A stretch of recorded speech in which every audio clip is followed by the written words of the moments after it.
What? Hey everyone, it's Michaela. Welcome back to my channel. If you're new here, go ahead and hit that subscribe button so we can keep connected in the future. So as you guys can tell by the title of this video, I'm going to be sharing my DNA results with you guys, and I'm super excited to let you guys know what percentage of each ethnicity I am, because I've always been super interested in DNA, ancestry, all that type of stuff. And my family actually did go ahead and do our ancestry through ancestry.com. I want to say either 2 or 3 years ago.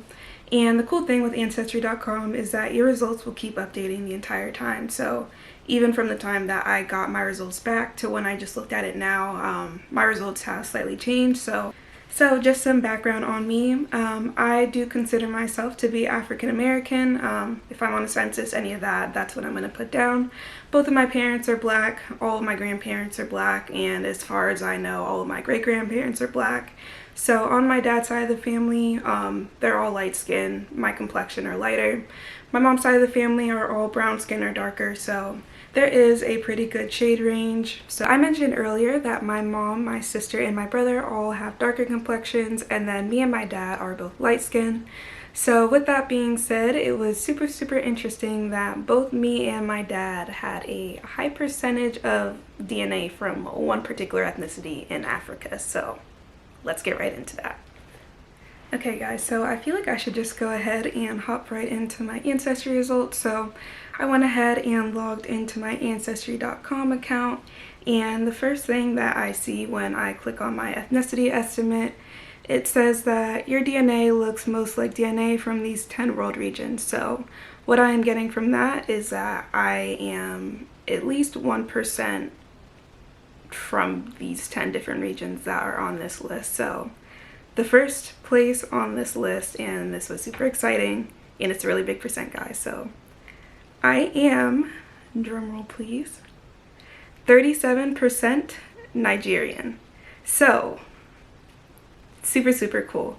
So this was something that not only I was very excited about, but my parents were also very excited about.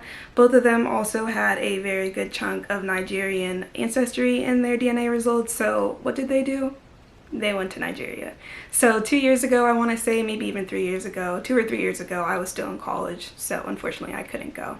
But 2 or 3 years ago, my parents did decide to take a trip to Nigeria after they got their ancestry results, just to check it out. They had such a great time there, loved all the people, meeting everyone. It was an amazing trip. I actually did get to go to Africa last year. I went to Tanzania with them, which very different part of Africa. That is the east coast of Africa, as opposed to Nigeria is on the west coast. But it was just such an amazing trip being in Africa. The culture, the food, just everything, meeting all the different people there was just the best time of my life. And my mom is thinking about going back again, so hopefully she'll take me again with her. So Mom, if you're watching this, I hope I can go too. But okay, so moving on to the next category, and I do have another pretty high percentage here at 22%. I have 22% DNA from Cameroon, Congo, and Western Bantu people. So that is pretty interesting to me because all of these communities are pretty much along that western coast of Africa. So Nigeria, along with the second group of people, that ethnicity adds up to 59%, which is super cool. So the 37% that I had from Nigeria, and then the 22% that I had from the Cameroon, Congo, and Western Bantu people, that all adds up to 59% Western African, which is super cool to me. So that does unfortunately mean that my ancestors were likely a product of the African slave trade. Just looking and seeing that a lot of my DNA is around that Ivory Coast of Africa, as you guys can see. So all along that coast right there, those are the people that likely ended up being shipped over to America as slaves. So as sad as that is, it is super cool and interesting to know. But so moving on to my next DNA result. So I have 11% DNA from Wales. So that one is super interesting. If you don't know where Wales is, it says that that is in the United Kingdom. I do not know anything about Wales, if I am being honest. But based on the picture that they have on here, it looks beautiful. So I think that that's pretty cool. I mentioned before that I do not have any direct white lineage as far as I'm concerned. So when I say direct, I mean not my parents, not my grandparents, and as far as I know, not my great grandparents either. So the fact that this does add up to 11%, I do feel like that is kind of significant. But yeah, I do feel like that is pretty cool. Not sure if I have the most desire to visit Wales, but we can add it to the list anyways. Okay guys, so next up for my ethnicity estimates, I have 6% DNA from Benin and Togo. So on the map, that is pretty close to the Ivory Coast of Africa. So again, that is on that western coast of Africa. So I think we were at 59% before, so adding that up 6 more percent, that brings us to 65% Western African. So your girl is at least 65% Western African as of right now. So this is super, super cool to look on here at the little map. This is kind of sandwiched right between Nigeria and Ghana. Okay, so that's pretty interesting. Yeah, so I honestly do not know anything about Benin and Togo. I have heard of them before, but I honestly could not tell you a single thing about these countries. Time for me to do more research, really dive into this stuff because it's super, super interesting to me. Okay, you guys, so moving on to my next category, I have 6% DNA from England and Northwestern Europe. So looking on the map where they have highlighted, it is England, kind of France, Belgium, the Netherlands, so that is where they kind of got that 6% from. But so I guess we can add that 6% into my 11% white lineage that I have so far, or I should say European lineage. So that brings us up to about 17% European lineage.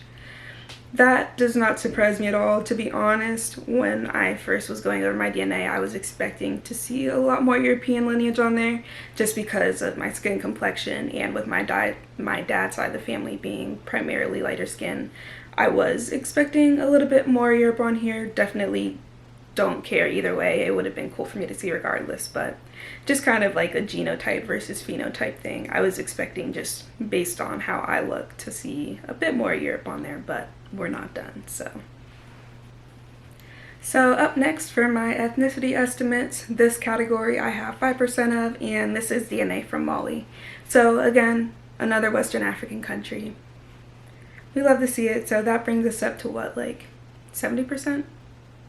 I think that's right. So all of this is super cool and super exciting for me to see. So even if I show you guys my little map and where everything is highlighted on here, pretty much all of the regions are, I want to say, fairly concentrated. So looking at my map of where all of my ethnicities are highlighted, it's basically that whole western coast of Africa and then up close to like the UK. But this is super, super interesting to look at because I think at one point when I was looking at my DNA, and this of course has changed over the years because, as I mentioned, as they get smarter technology and everything, the results are supposed to get more accurate.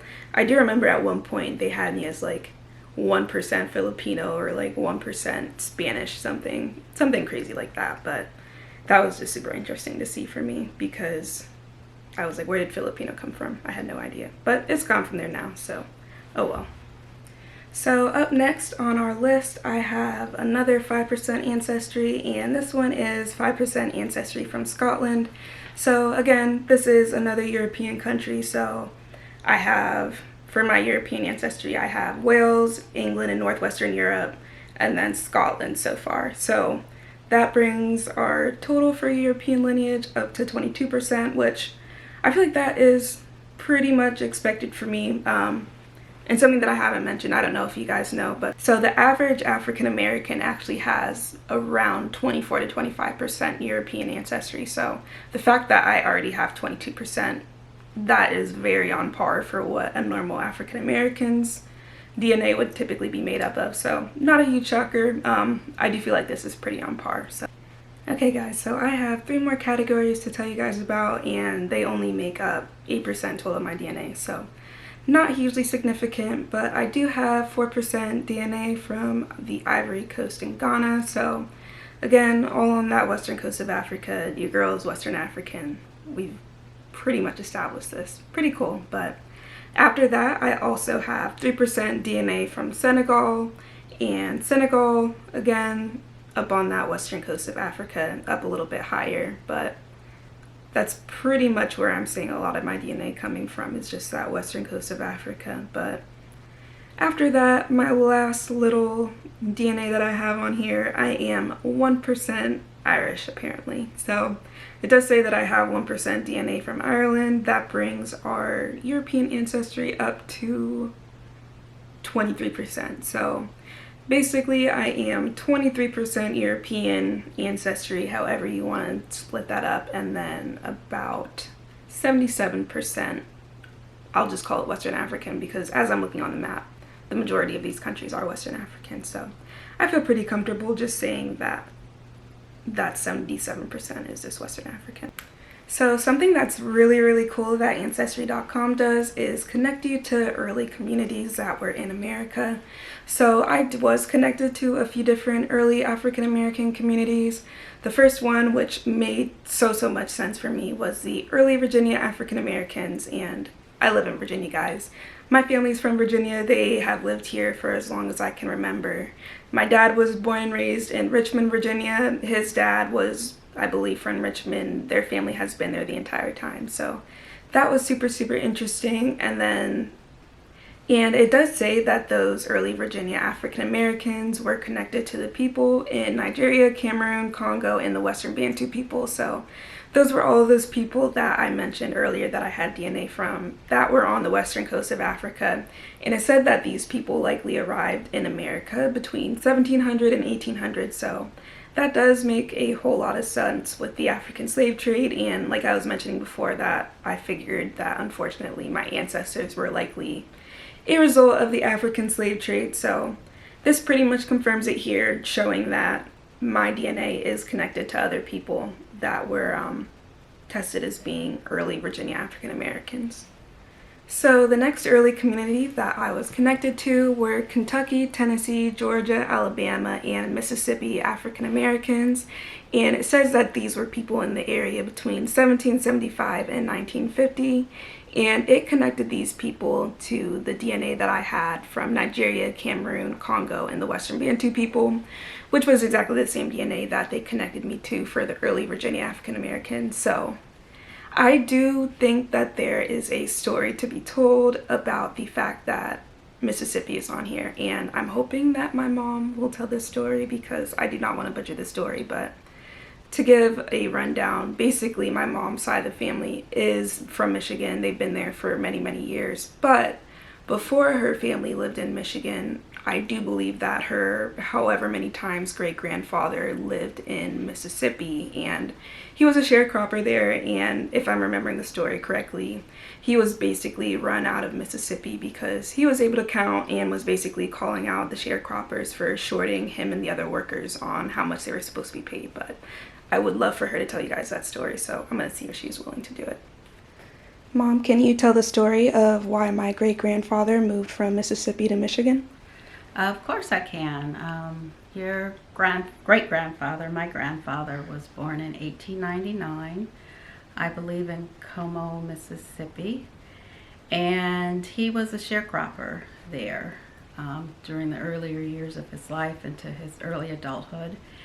And at one point, there was a group of sharecroppers, and they would get their payments monthly, whether it was in the terms of the goods they were raising versus wages. And he was noticing that things weren't quite right as far as what they were doing versus what they were getting paid and what they were allowed to keep. So at one point, he would tell the other sharecroppers that it wasn't right, there was something wrong, and some of them somewhat agreed, but he said, let me keep watching. So at one point, he did go to the landowner, and in his words that he would tell us when we were children he said, "Sir, I need to talk to you. Your numbers just aren't adding up. Something's wrong with your numbers." And basically, he was very good at math and weights, and he was able to take what was being produced and how he was keeping track of how much things weighed, the productivity of the group, and they were being cheated, basically. So he went and approached the landowner and let him know that in a very kind and nice way, that he was aware that the numbers weren't adding up. And at that point, the landowner and some of the others came to him one evening, and I won't use the word they used, but the N word, and just basically told him, again in my grandfather's words, "You know what, John? There's one thing we don't like down here, and that's Negro lawyers and Negro doctors. So you better get yourself up out of here if you want to stay around and alive." So he, at that point, had no choice but to take his wife and children and move to southwestern Michigan, which is where I was born. So that's how things were working back in the early 1900s. As an African American, showing any signs of confrontation and just education was not always welcome in the South. Hey, thank you for sharing, Mom. You're welcome. Okay, you guys, so the last early community that this listed me as being a part of were the Mid-Atlantic Coast African Americans that arrived between 1750 and 1950. And this again was connected to the regions that I had in Benin and Togo, Nigeria, Cameroon, Congo, and Western Bantu people. So this again is listing northeastern North Carolina and southeast Virginia African Americans as kind of a subcategory here. And that is super, super interesting because my dad is from Richmond, Virginia, which that is southeastern Virginia. So the fact that that traces my ancestry back down to that area and knows that his family has lived there for such a long time, and that it can really be traced back to the people that arrived between 1750 and 1950, which is 70 years ago now. I think that that is super, super cool. Alright, you guys, so that is all of the information that I wanted to share with you guys in this video regarding my ancestry results. I thought it was super, super dope that I was 37% Nigerian, and that just makes me want to visit Nigeria someday. I mentioned earlier that my parents did go on a trip there a few years ago and had the time of their life, so just knowing that that is my highest ethnicity, being over a third of my genetic makeup, I think that that is just super important for me to be able to get there someday. So hopefully someday soon you guys will be able to see me there, but I wanted to thank you guys so much for staying tuned throughout this entire video.